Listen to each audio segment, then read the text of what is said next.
Spoilers ahead. Hello and welcome to another episode of the Cinematic Trinity, where we talk movies, TV shows and games. Today we're going to be talking about Challengers, the new Zendaya movie, because we watched it at the weekend. On Friday. On Friday, not even the weekend. Night. Not even the weekend. I know, yeah. Mm-hmm. Premiere. Very prepared of us. Well done, guys. So yeah, let's get into it. Delilah wants to jump on the table.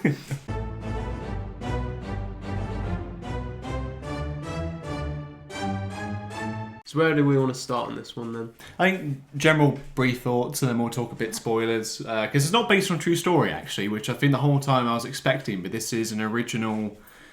Why did you think it was based on a true story? Well, I don't know, most like sports things kind of are though, aren't they? It's not really a sports movie though, is it? Well, it it just is. so happens that there's not. tennis in it. Well, it kind of is.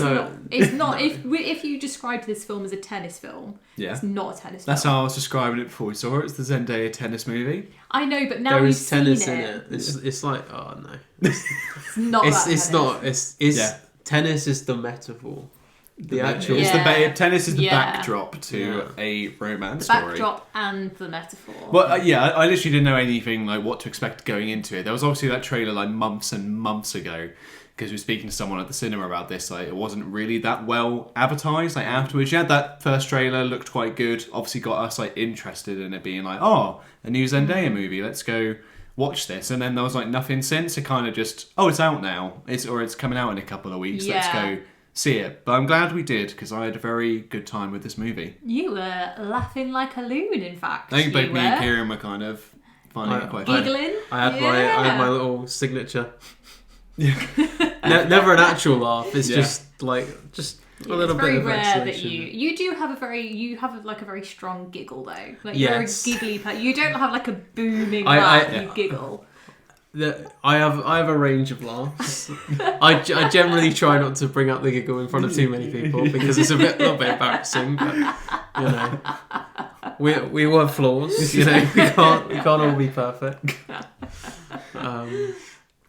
But yeah, I mean, there were some funny points, and you could tell that there was like, you know, they clearly put a lot of effort into doing kind of visual comedy and audio comedy, but also maintaining the seriousness of the story that they wanted to tell overall. Yeah.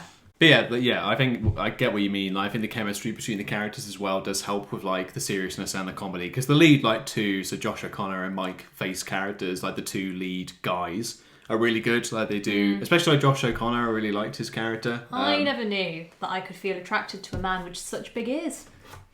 Do you not just think that he's got absolutely massive ears? Which Like one? the one who played Prince Charles in The Crown. I'm gonna say it's the No, blonde one. The other one. No, The other one. Yeah. What? Yeah, he played Prince, Okay. well, now King Charles in The Crown. Yeah. Because that's the... Delilah! That's the meme where, what does he say?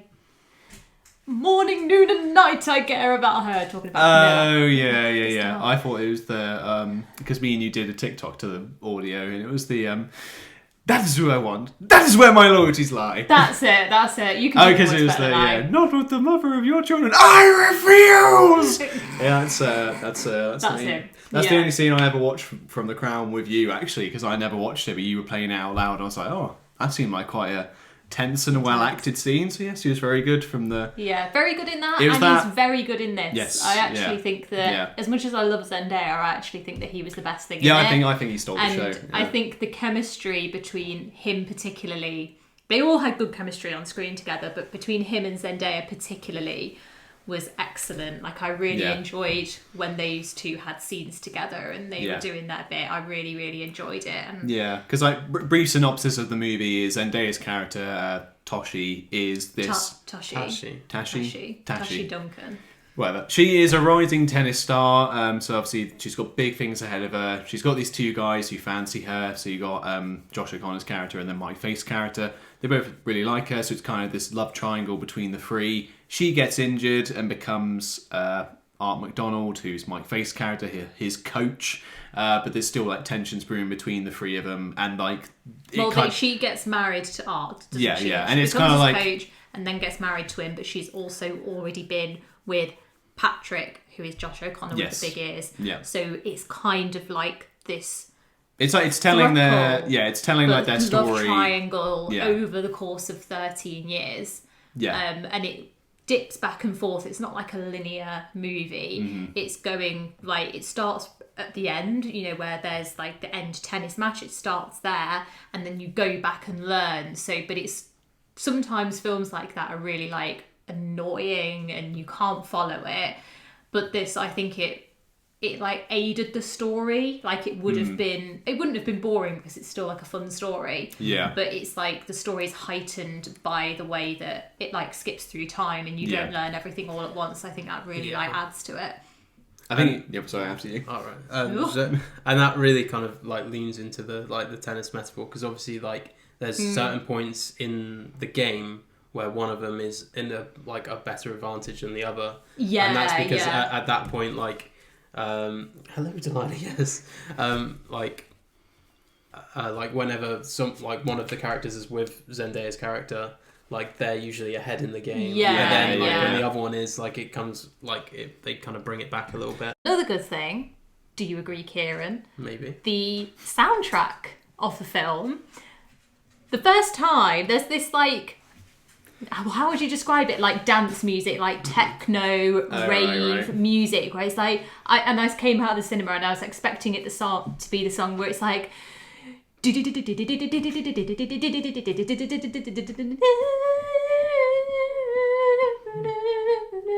it's like that. But the soundtrack is just like that. It's like techno dance beat music. And when it first came on, I was like, what is happening here? Because it starts like quite early in the film. I was like, why is this the music that they've chosen?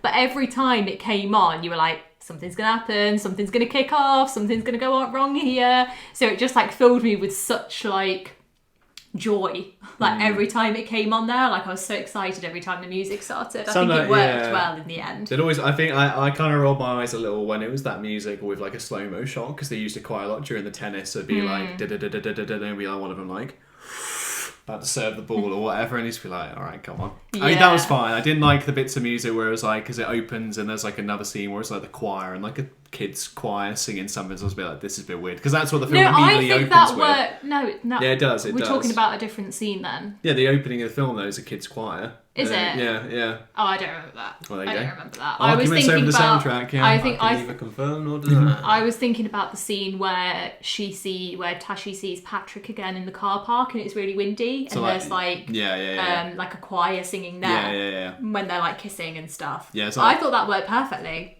Yeah, I really liked it. I felt no way about it. I know I would say that first choir happened at the beginning of the movie. I was be like, oh god, is this the soundtrack? But then it was like the upbeat like music, so I was like, okay, this is fine. Yeah. Also had a bit of Lily Allen in there, Smile, which I just in the background. A bit of ambience. So I would have liked a little bit more licensed music, or at least just one song that was licensed, so I could be like, oh yeah, this reminds me of Challengers, but it's like I'm never going to hear it in general. I don't listen to soundtracks. No, it wasn't. It was It's Getting Hot in Here, so take off all your clothes when they're on the dance floor when they first meet. Is that how? Yeah. Is that what the song's actually called? No, I have no idea. Is it just It's Getting Hot in Here? Probably Getting Hot in Here. Yeah, something like that. So that's in there when they first meet. It's like one of those ones where it's in brackets. Yeah. Sometimes songs are like that. Who knows? But that's in the film as well. It's like those are the two licensed songs I remember. But they're where it's like their songs are actually in. Yeah. They're ambient music. Yeah, it's like background music or Zendaya's dancing and stuff like that. Whereas the actual soundtrack, there's like no licensed music or anything. It's all a soundtrack. What do we think of Zendaya in this? Because quite a few, I know, like I watched a trailer for it like afterwards, and it was just like Zendaya as you've never seen her before. Like, what do we think of like her? Because she is the central performance. It's like her love story. To be fair, I mean, I've never seen her play tennis before, so it's not. It's definitely as you've never seen her before. It's not wrong.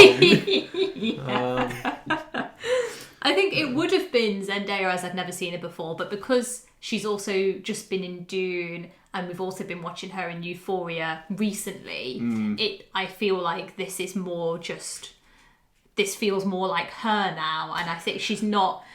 I think she's done really well to move away from. She could have been very easily been like typecast, I think, after she was in Spider-Man. Not necessarily as like the love interest, because she's even though she's the love interest, like her character is more than that in the Spider-Man films, and she's not just like damsel in distress kind of thing. She's more than that. But I think that she's really proved herself in these 3 things that I've seen her do in Euphoria and this, Yeah. to be like a proper actress, you know, not just like a Marvel actress. I mean, this is definitely like the most I've ever seen her really.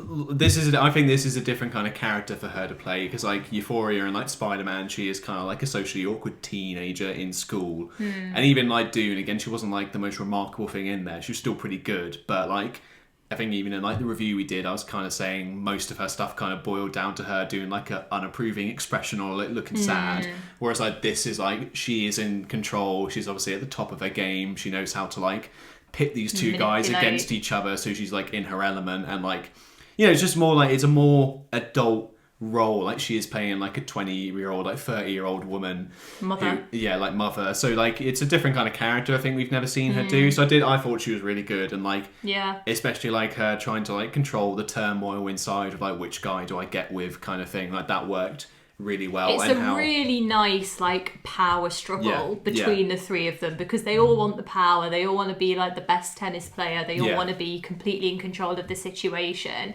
and it's a really, I mean, it's not nice, it's awful, but it's like a really like well done dynamic between the 3 of them, and I think that's where it comes back to the chemistry and the casting. Like I think it was like spot on. Like if it was anybody else, I can't imagine the film being what it was. I think it was really down to, because it really is all about like those 3. Like there's not really any other people in the film. And for the whole thing, especially like the ending, not scene because it's kind of like multiple scenes, but that it finishes with this tennis match essentially, and it's kind of them having a conversation, and then you're learning bits about the past through this tennis match. I mean, that's what the whole film is. Like, you're learning about the story whilst this tennis match is going on. And it's just absolutely brilliant, I think. Like, the more, like, it builds up and it builds up and it builds up, and it's like they're just telling a story through the way they're playing tennis, and it's just absolutely fascinating. It makes tennis seem like the most exciting sport in the world, which it can be at times, but not when you know, only when it's exciting. Like, it's either, tennis I find is either just like the most boring thing you've ever seen in your life, or the most exciting thing you've ever seen in your life. I don't know if you'd agree with that statement. That's what it feels like. It depends if you're watching a whole match or you're just watching highlights. A whole match of tennis goes on for a very long time. It does go on for a very long time. Especially if it's like, you know, because you have to win by 2 sets, don't you? What? 2 games. No, so there you go. This is where we have to crack the tennis rules out. To win it. Forget about it. Because again, it doesn't matter. Yeah, it does that kind. It does do that kind of well as what, like, because you literally get the scoreboard in the corner of the screen when you're watching the movie to be like, oh, this guy's winning, or this guy's winning. Again, trying to tie into that like narrative thing they do, where when one person's with Zendaya, that's when they're at the top of the game. That's when they're winning. Yeah. So they do that quite well.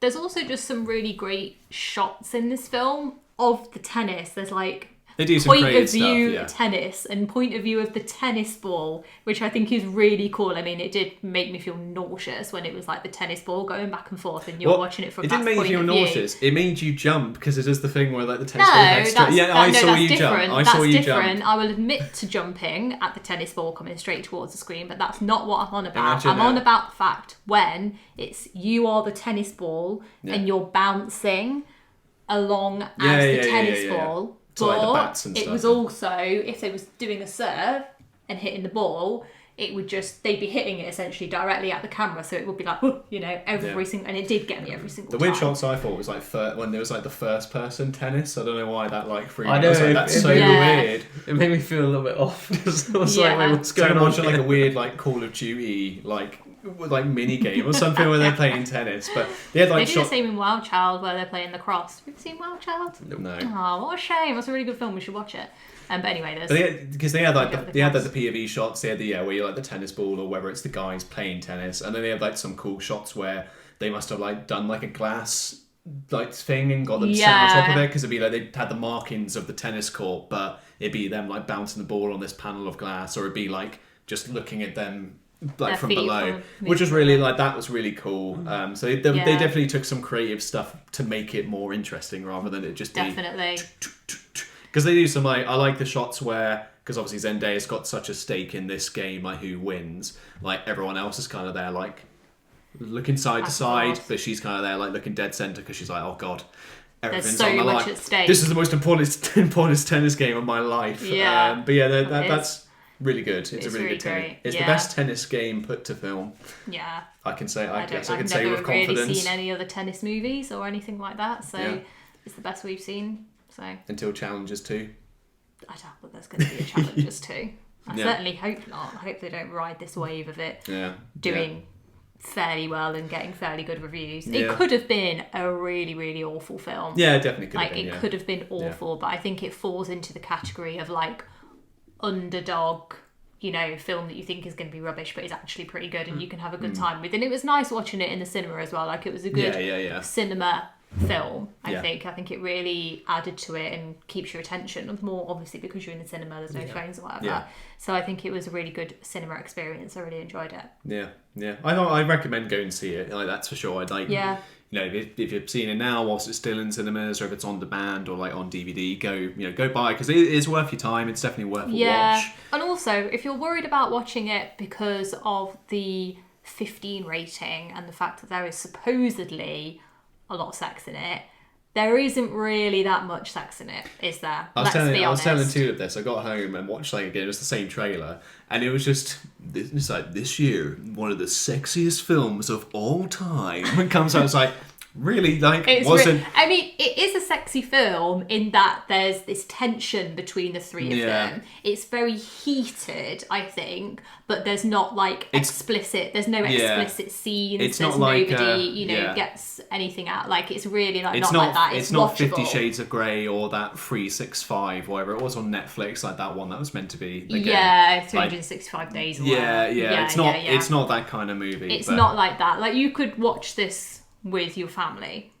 If you were all the family. That kind of family, But it's not too bad. I thought it was like, I was expecting it, because obviously in the trailer it's like, she's kissing both of them at the same time, so it's like, God, where is this going to go? How risque. Yeah, but that's not really what happens. That's probably the most risque thing that happens in the movie. And it's just barely even risque. Three-way kiss they have. But also that led to like probably the funniest part of the film, where she just lies down and then they're kissing, and then she's like, right, I'm gonna go. My favourite part of the film is literally just before that, because obviously they a bit waiting in their hotel room because they've met Tashi together and they've both said that they fancy her and they've invited her back to their hotel room. So they're both sat in the hotel room just waiting around saying, oh, she's never going to come, whatever.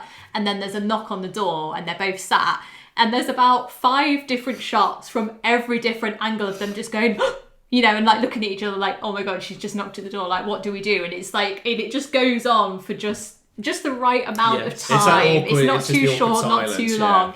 It's that silence from different angles, and it is just the most hilarious thing ever. And then they're like racing around to tidy up the room before they open the door. Like, it's like, it perfectly encapsulates what it's like, when, not like when you meet somebody, because it's not like meeting somebody and falling in love, but it's that, we're trying to get the girl kind of thing. We're all a bit nervous. It's all a bit, it's like what's happening, but let's not, it's exciting. It like sows the seeds for like their like competition they have, because then it's like, oh, you're gonna come sit on the bed with me, and then like they're like, who are you talking to? And then Josh O'Connor like runs straight on the bed, and then they're like, oh God, I gotta sit next to her, and then that's when they have their kiss and stuff, and it's whoever wins the tennis match tomorrow gets my number. Gets her number, and it's Josh O'Connor's number who she gets first, so that's when she starts going out with him.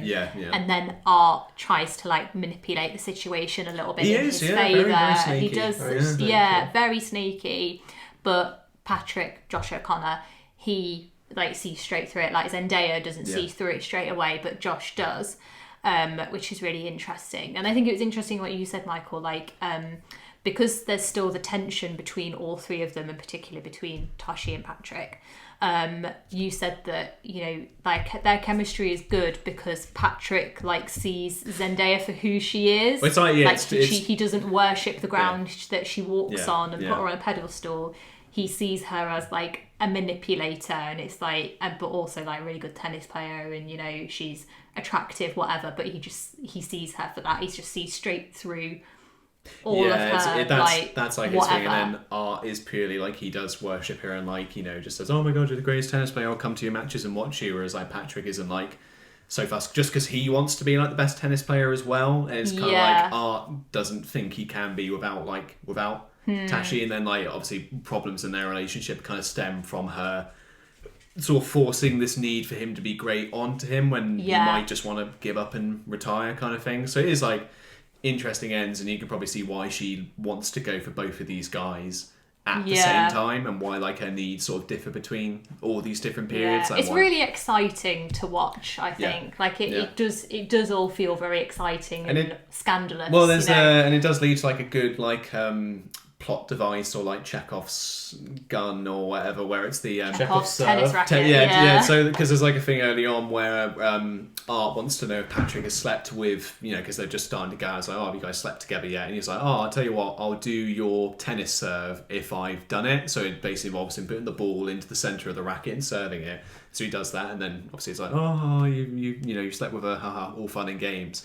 But then it's like in the final tennis match, because they literally had slept together the day before, her and Patrick, when she's happily married to Art. Mm-hmm. He just like, it's like the final set or whatever, he does that move, and then it's like, oh no, all. It's brilliant because you said to me, and we both like agreed, like that's going to come back around. We knew it was coming, but it wasn't like, oh well, I know what's going to happen. Like this is stupid. It felt exciting still.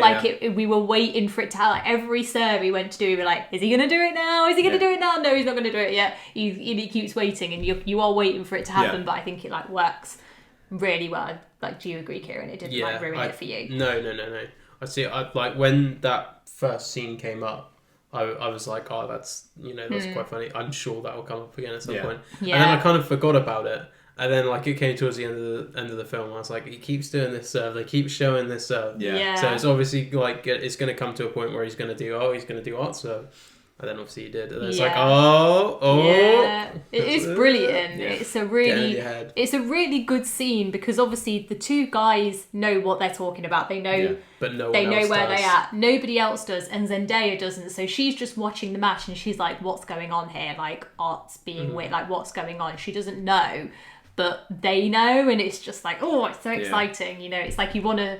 It's like if you were just like, eavesdropping on like a conversation, like you'd want to know like what happens, like who's gonna get her, is nobody gonna get her, or are those two gonna go off together, or like what, like how's it all gonna work? So it is very very exciting. I did like in that as well, like the way that they lingered on Art for long enough, because obviously it had been like 12 years or something, like the last time that he did that. So you could see like the cogs turning in his brain, and then he like turns over to Zendaya.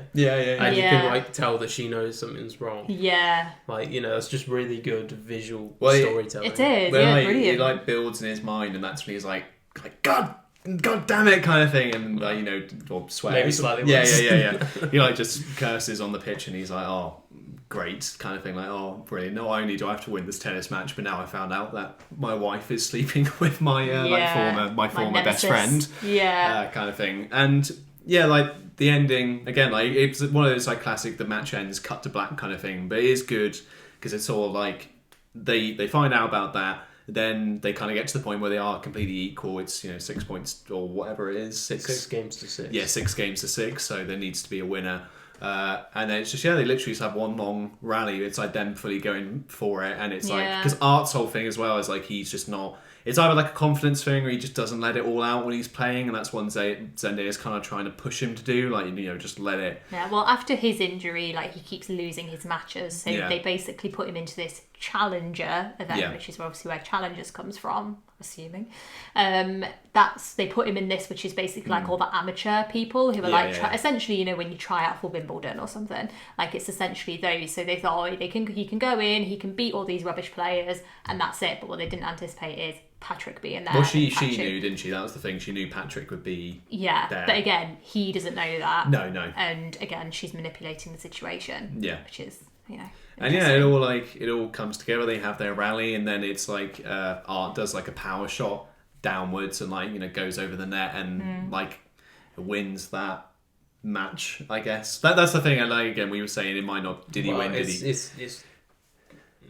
I think whether the significance of whether he won. It's not confirmed, so it's up in the air whether he won or not. Yeah, and people can speculate online, but I think it's nice though when films are like that, because it's not too like, oh, I need to know what happens. It's not too much like that, because it's like it doesn't really mean anything. It was like that for a little bit, because me and you, like, from the offset, I wanted Josh O'Connor to win just because I liked his character more than me too. because me, I was like, I really want this guy to win. Like, I don't care what happens between like all the. Don't care what an awful character he is. Yeah, I just want him to win. But yeah, no, it doesn't end there. It's more like the point of like Tashi earlier on in the movie when she does like her first game that the boys watch. She like has this rally, and then like it ends with her being like, "Oh, come on, that was like a great rally." And she's like, "Tennis is like a relationship, and the best form is like when you kind of get lost in it. It's just the two of you on the pit on the court doing like this rally, and that's what Patrick and Art have." And then like after the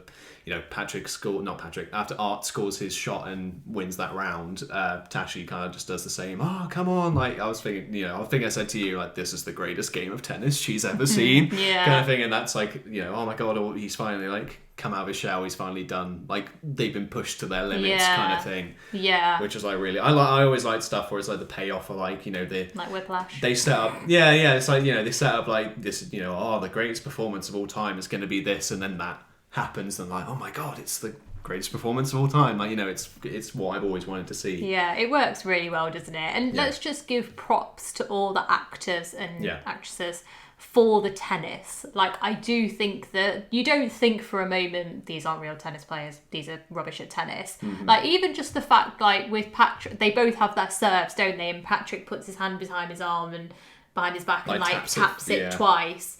And it's like, just like the continuity of that he does do it every single time. It's like, it's very easy to like slip on just stupid rubbish like that doesn't matter. But it's nice that they've put that into it, and it does really look. It looks really like the tennis when they're actually playing the tennis, and Zendaya and everything. Like, it's actually brilliant. We even get that they're just again, it's stupid. It does happen, but it can sound stupid. It's just when they're like hitting obviously serving to each other, because it's always like they have like their unique one. So like Patrick is just and then Art is every time. Have you seen the clips of like Zendaya practicing with her tennis coach? No. Have you not seen that? They're literally everywhere, all over my social media. They're literally everywhere. And basically, because when she talks about it, she's like, "Oh, it's just like learning like choreography. Like I would literally just like copy everything that the tennis coach did, and then I would just repeat that, in costume." And you can see like the side by side. But I'll get some clips up, and it's like absolutely brilliant. Like, she's literally just following like every single step that she does, and like the effort's like clearly paid off. Like it's not like they've put a lot of effort into this film, I think, for things that don't like cost much. It's just effort, and that's what's like really good. It was quite refreshing to see a film like this that was good, that was new, that had people in it that are big stars, but also not like you see them in absolutely everything. Still up and coming. A good story, good soundtrack, good cinematography. I don't know if that's the right word, but whatever. And it just all came together really nicely. I think it was brilliant. Really enjoyed it. I think my only like small gripe with the story, and again, it's like the story that's there is good, but like some bits, like I don't know whether they could have like focused on it or like did like a quick like time lapse kind of thing, because obviously it's meant to like they had a kid, like her and Art have a child together. That's kind of like glossed over kind of thing, and then like even like Art's like rise to fame as well, because like Patrick, like he kind of gets a thing where he starts going out with Tashi and he's doing his own thing, doing his own matches, going abroad, and that kind of puts some strain on the relationship. But when it's like Art gets with her, like nothing really happens. It kind of just shows I think it's the only bits that you see are the bits that are to do with like the three of them's relationship. Like, you don't see about Tashi and Art's relationship. It's only when it affects all three of them that you see the bits, and I suppose that's what makes it easy to for us to like Patrick and to want him to win. That's the thing for me. It's even between all three of them, like how much of the story you see. Like, it doesn't really matter the fact that Zendaya and Art are, I keep using like their real names and the stage names, like, interchangeable, whatever, that you don't really care about their relationship, because it's not about their relationship, it's about the three of them's relationship. And I think that's why it's so good. Like, they know what the film's about, essentially, and they're not trying to make you care about one character more than the other or empathize with any of them. They are the way they are, and that's it. And you see it on the screen, and you decide who you think is right or wrong. I think I would have just liked a quick thing like that, just to be like, here's his rise to fame, like literally maybe a super cut, and that's it. Doesn't need to like focus on it like year by year kind of thing. But just focus on it. Because I just could not care for him that much compared to Patrick, just because I don't know, I just liked probably it's just the chemistry between him and Zendaya I preferred more to obviously Art, but then it is just different. So I think that was my own thing. They could have maybe done slightly more just to get me to really empathise with Art's character, and then I would have probably been like, oh my god, I don't know who I want to win this tennis match, but from like the first 20 minutes I was like, yeah, I want Patrick to win this tennis match. I don't care about. But I think that's the thing as well, like their relationship is very like with Art and Tashi, it's very honest in the way that it's like, you know, it's not a relationship that's built on like love, is it? It's a relationship that's built on like tennis. Like respect, isn't it? I don't even know if it's built on respect. I just think it's built on Zendaya's need to win and his need to impress her. And it kind of goes hand in hand. She wants to win, she can do it through him. He wants to impress her, he can do it by winning. So it's like a vicious circle of them, you know, like codependency or whatever, I don't know. Yeah. So I think that's a really interesting dynamic between the two of them. And then Josh comes in and he's like, well, this is a load of rubbish, you know, like, you know, this isn't what we have, whatever. And that's where the whole thing like starts. So I do think it's quite interesting, really. Yeah. As you say, it's just nice to see an original story. It's not a sequel. It's not like a biopic or a remake or something. It is just a fresh new tale. It is just what on the screen. Yeah. It's just film, isn't it? This is cinema. Yeah. So no, just really good watch. Yeah. No, I really enjoyed it. Any final thoughts from you, Kieran? Go watch and find out for yourself if you like tennis or you don't like tennis. Yeah. Do you? Watching them play tennis, like, because me and you played tennis for like a month too. Like we tried to get into it. Tennis is so difficult. Honestly, the most difficult sport. I think I would be intimidated just because like how fast they can hit the balls and stuff, and like how. But to play tennis against somebody who can actually play tennis, no way, Jose. Yeah. That would just be my worst nightmare. Can you imagine like just doing like a sparring match with like the ball. Andy Murray or like? That's why I stopped playing against you guys. We played badmintons. That's a bit. Badmintons. Michael didn't like that one. That's definitely what you said. What was it that you said? What? Austin Butlins? Is that going to be the running joke of this?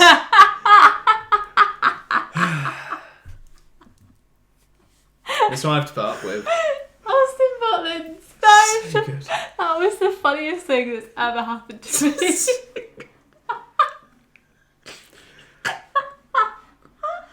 I don't think that'll ever make me not laugh. Oh gosh. Anyway, so you play badminton. You know, I nearly bought a badminton set from B&M, but I didn't. I regret it now. Should have bought it. Should have bought it.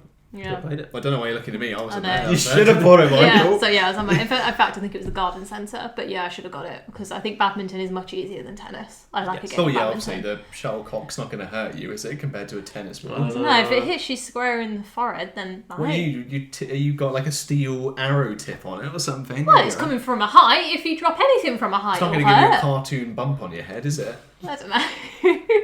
Why don't we find out, Michael? Why don't we make you go and stand all the way over there and I'll throw the thing at your head and we'll see how you like it. Why don't we make the badminton equivalent of challenges? Just do like a POV of,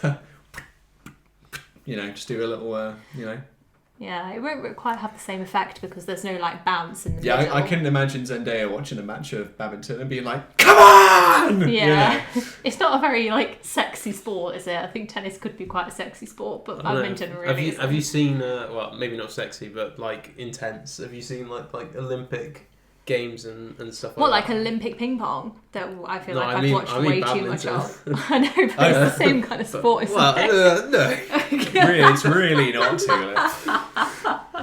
I've watched more ping pong than I have badminton. Yeah. Well, do you know what? It's the Olympics this year. Why don't we all go and see the badminton? That's it. Perfect. Where is it? Paris. Oh, okay. France. Yeah. Not too far to travel then. No, we could totally go. If we Trinity could be live bothered. From the Olympics. There we go. Reviewing the badminton. Yeah, commentating on it. Brilliant. I'm sure we could set up a little desk there. I'm sure they'd last. Yeah, that'll be the influencer level we'll get to, is getting an invite to the Olympics to commentate on the badminton. Hilarious. Anyway, That's a tangent. Yeah, I know. I feel like we've ended the past 2 episodes on tangents here. But, yeah, we just keep talking rubbish, don't we? Yeah. Stop that. No, carry on. Keep doing. Long may it continue. Yeah, that was our thoughts on. Well, I'm going to ask actually. What are you going to score it? I don't know. Part of me wants to give it a 10. Part of me wants to give it a 7. A 7? That's a bit harsh. I don't know. I gave it an 8. 8.5. Yeah. So it's like we're up in each other's beds, so you're going to give it a 9? I don't know. I don't like scoring things. Yeah, Kieran doesn't like it, Michael. It hurts me. It was good. I enjoyed it. It's worth seeing. That's my review. Kieran's ours should be numbers, and Kieran's scoring system should be: would you recommend it? Yes or no? So this is. Can I not give a number as well, because my numbers are just like pointless. Fine. Well, you two can sit in the corner with your crap scoring systems, and I can be. I don't know, because mine's actually honest. Because if I don't enjoy something, I'm gonna go, I don't watch it, and then it's not worth watching. But if it's worth watching, I'll say you just go watch it. Yeah. I think it should be 1-line reviews. Boring, good. Best film I've ever seen. Average. Oh, that's too much for me. That's it. Or boring, good, best. Like I think boring is like a good, complete and utter rubbish. Boring. Yeah. Fine. Amazing. That is a task I feel like for another that's a good- episode yeah. is to make the Cinematic Trinity scoring system. Yeah. We should do one similar to Miss Sunday movies. Best movie ever and worst movie ever. Yeah. Because if I was basing this, there was a tennis movie, it's best movie ever. Yeah. There we go. Yeah. Look at that. Best tennis film ever. Yeah, I can agree with that. Best tennis film ever. We've ever seen. Yes. For the moment. It might not be the best movie ever, but I think you know, them's the breaks. Anyway, let's stop talking. Well, there's no episode next week because Kieran's away. We have lives. Yeah. Well, yes. we don't. Kieran does. And when Kieran's away, our lives stop. Yeah. Now, Kieran's away, and to be honest, the second I leave the house, it's like Schrodinger's box. Like I don't know if they're alive. Or the not. weeping angels. Yeah, we are weeping angels. Or like, Barbie and Ken, where it's like, Barbie has a nice day all the time, and that's you, and then Ken only has a nice day when Barbie talks to him. I wish. Tim and Michael only have a good day when Kieran pops round. Yeah. That's why they've been asking me to come over more often. That's why we made a podcast, just to force you over here. You're trapped now. No podcast episode next week, but we will be back the week after. Not too sure what we're reviewing yet. I'm sure a film or a TV show or some such will be coming out in that time. We shall see. Yeah, but in the meantime, I've been Michael. I've been Kieran. And I've been Tula.